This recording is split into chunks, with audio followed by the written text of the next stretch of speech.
Good morning every one. എല്ലാവർക്കും നമസ്കാരം. എൻ്റെ പേര് Ibrahim Majeed, councillor and psycho therapist ആണ്. ഇന്നലെ ഇട്ട വീഡിയോനെ ബേസ് ചെയ്തുകൊണ്ട് ഒരാളുടെ സംശയം ഉണ്ടായിരുന്നു. അവരുടെ കുട്ടി ഒരു മകൾ ഫസ്റ്റ് സ്റ്റാൻഡേർഡിൽ പഠിക്കുകയാണ്. പക്ഷേ ആ കുട്ടിക്ക് വേണ്ടത്ര രീതിയിൽ പഠനത്തിന് മികവില്ല, താല്പര്യമില്ല, ഒട്ടും ശ്രദ്ധിക്കുന്നുമില്ല. എന്നാൽ മറ്റുള്ള കാര്യങ്ങളിലൊക്കെ ആൾ ആക്റ്റീവാണ്, മറ്റുള്ള കാര്യങ്ങൾ ചെയ്യുന്നുണ്ടെന്നുള്ള രീതിയിലാണ്. അപ്പോൾ ഈ കുട്ടിക്ക് നമ്മൾ ട്യൂഷൻ കൊടുക്കേണ്ട ആവശ്യമുണ്ടോ, അല്ലെങ്കിൽ വേറെ എന്തെങ്കിലും പ്രോബ്ലംസ് ആണോ, എന്താണ് നമ്മൾ ചെയ്യേണ്ടതെന്നുള്ളൊരു സംശയമാണ് ഉണ്ടായിരുന്നത്. അപ്പോൾ നമ്മൾക്ക് കുട്ടി ഇത്രയും കാര്യങ്ങൾ പറഞ്ഞതുകൊണ്ട് നമുക്കൊരു കംപ്ലീറ്റ്ലി ഇന്നതാണ് പ്രശ്നം നമുക്ക് പറയാൻ പറ്റത്തില്ല. നമുക്ക് അതിനുള്ള അസസ്മെന്റ് ചെയ്യണം. അസസ്മെന്റ് ചെയ്ത് കഴിയുമ്പോഴാണ് നമുക്ക് ഈ റിയൽ പ്രോബ്ലംസ് എന്താണ് കുട്ടി ഫേസ് ചെയ്യുന്നുള്ളതിനെ കുറിച്ചൊക്കെ നമുക്ക് മനസ്സിലാക്കാൻ വേണ്ടി സാധിക്കുകയുള്ളൂ.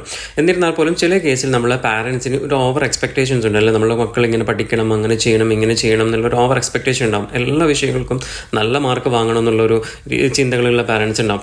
എന്നാൽ നമ്മളൊരു കാര്യം മനസ്സിലാക്കേണ്ടത്, ഓരോ കുട്ടിയുടെയും പഠനത്തിൻ്റെ കഴിവ് അല്ലെങ്കിൽ മികവെന്ന് പറയുന്നത് ഡിഫറെൻ്റ് ആണ്. ഓരോ കുട്ടിയുടെ സെൻസറി വർക്കിംഗ് സിസ്റ്റം എന്ന് പറയുന്നതും ഡിഫറെൻ്റ് ആണ്.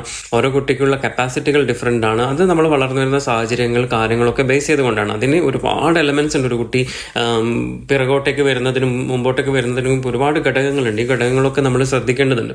എന്നാൽ പോലും നമ്മളടുത്ത് ചോദിച്ച ചോദ്യത്തിന് ഈ ഒരു ട്യൂഷൻ ആവശ്യമുണ്ടോ എന്നുള്ളതാണ് അല്ലേ. തീർച്ചയായിട്ടും ആ കുട്ടിക്ക് ഒരു ഫസ്റ്റ് സ്റ്റാൻഡേർഡിൽ എത്തുമ്പോൾ അറിഞ്ഞിരിക്കേണ്ട ബേസിക് ആയിട്ടുള്ള കുറച്ച് കാര്യങ്ങൾക്ക് പിറകോട്ടാണെന്ന് തോന്നുന്നുണ്ടെങ്കിൽ നമ്മൾ അതിന് ട്യൂഷൻ കൊടുക്കുക. പക്ഷെ ഒരിക്കലും സ്ട്രെസ്ഫുൾ ആയിട്ട് അവരെ ചെയ്യിപ്പിക്കരുത്.